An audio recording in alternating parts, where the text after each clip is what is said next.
তৃতীয় শ্রেণীর শিক্ষার্থীদের জন্য একটা নমুনা প্রশ্ন তৈরি করেছি আমি। তো কী প্রশ্ন আসবে এবং কিভাবে লিখতে হবে আমি কিন্তু দেখিয়ে দেবো, এই যে আনসার পেপারে কিভাবে লিখতে হবে। তো দেখা যাক। তো এরকম একটা কিন্তু টেক্সট দেয়া থাকবে, যে টেক্সটটি বারবার পড়তে হবে। সেখান থেকে কিন্তু 4টি প্রশ্ন উত্তর দিতে হবে, যেমন multiple choice of question, true false, short question, আরেকটা থাকবে শর্ট কম্পোজিশন। এই 4টির আনসার কিন্তু এই টেক্সট থেকেই দিতে হবে। So be careful. তো প্রথমে যেটা আসবে, চুজ দ্য কারেক্ট আনসার, মানে আমাদেরকে দেখতে হবে এর মধ্যে কোনটা সঠিক, সেটা সঠিক আনসারটা আমরা লিখব।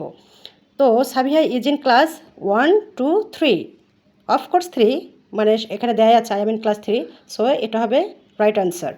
আর Mrs Afroza Begum is teacher, banker, doctor. তো তোমরা অলরেডি কিন্তু বাসাও পড়েছো, পাঠ্য বই, পাশাপাশি কিন্তু এই টেক্সটটাও পড়েছো, সো ভুল হওয়ার কোনো চান্স নেই। ব্যাংকার, এখানে দেওয়া আছে ব্যাংকার, সো কারেক্ট আনসার ইজ ব্যাংকার। তো কীভাবে লিখবা, এইভাবে পড়ে পড়ে এই 5টির উত্তর কিন্তু দিতে হবে।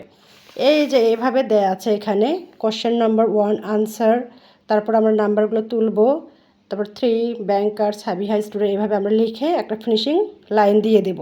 এবার আমরা দেখব number 2, right T for true and F for false statement. যে স্টেটমেন্টে ট্রুথ সেটার জন্য আমরা টি লিখবো, এবং যেটা ফলস সেটার জন্য আমরা এফ লিখবো সংক্ষেপে। ওকে, তো the girl's name is Samia, এটা সত্য না মিথ্যা? অফকোর্স মিথ্যা, কারণ মেয়েটার নাম ছিল সাবিহা, সো এটা হবে ফলস। তো আমরা এফ লিখবো। শি ইজ ইন ক্লাস 3, তো এটাও কিন্তু দেওয়া আছে আই মিন ক্লাস 3, সো এটা হবে ট্রু। তো আমরা টি লিখবো। এইভাবে আমরা যেটা ট্রু যেটা ফলস আমরা লিখে ফেলবো এইভাবে।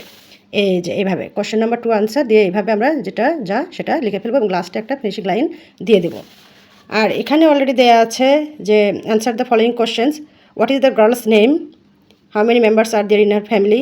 তো এই প্রশ্নের উত্তরগুলো আমি লিখবো এইভাবে। What is the girl's name, the girl's name is Sabiha. দেখে দেখে লিখবো, তাহলে কিন্তু স্পেলিং মিস্টেক হবে না, খুবই easy. The girl's name is Sabiha. How many members are there in her family, এখানে দেওয়া আছে there are 4 members in her family, so এখানে লিখবো there are 4 members in her family. What does her mother do, her mother is a banker. যেহেতু এখানে দেখো Mrs Afroza Begum is a banker already দেয়াই আছে, সো এইভাবে লিখবো। তো কীভাবে লিখতে হয় দেখিয়ে দিচ্ছি। The girl's name is Sabiha আমি লিখলাম, তারপর there are 4 members in her family, her mother is a banker. তো এখানে যেহেতু জায়গা নেই সেই জন্য আমি শর্টে লিখেছি একটা অ্যারো চিহ্ন দিয়ে পিটিও, প্লিজ টার্ন ওভার, মানে পরের পৃষ্ঠাতে আমি লিখবো, সেই জন্য এইভাবে লিখেছি। তোমরাও কিন্তু জায়গা না থাকলে এইভাবে লিখতে পারো। এখানে নাম্বার 4, রাইট আর short composition about your family. তো এখানে ইয়োর ফ্যামিলি মানে তোমার পরিবার সম্পর্কে জানতে চেয়েছে, সো আমরা প্রথমে লিখবো মাই ফ্যামিলি, লিখে নিচে একটা আন্ডারলাইন করব।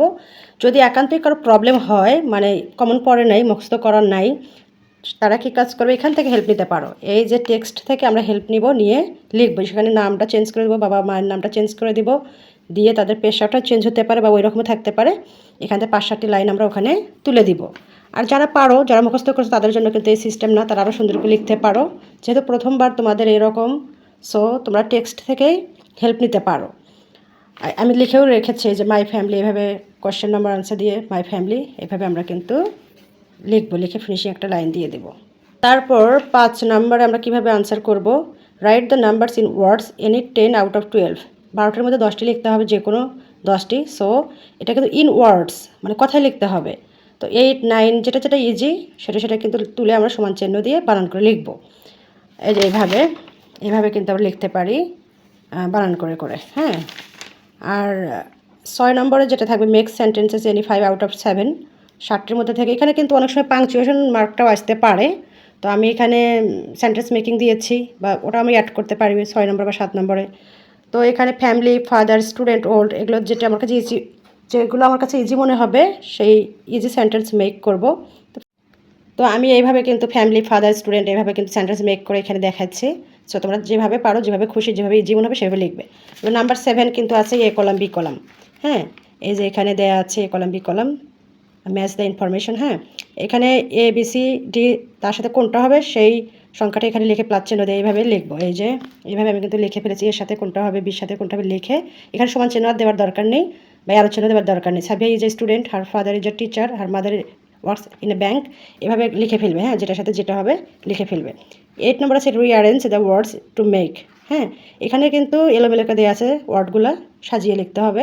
তো এ নম্বর এখানে দেওয়া আছে আর হাউ ইউ। তো এখানে হাউ আর ইউ মনে রাখতে হবে, প্রশ্নবোধক হলে কিন্তু প্রশ্নবোধক চিহ্নটা দিতে হবে।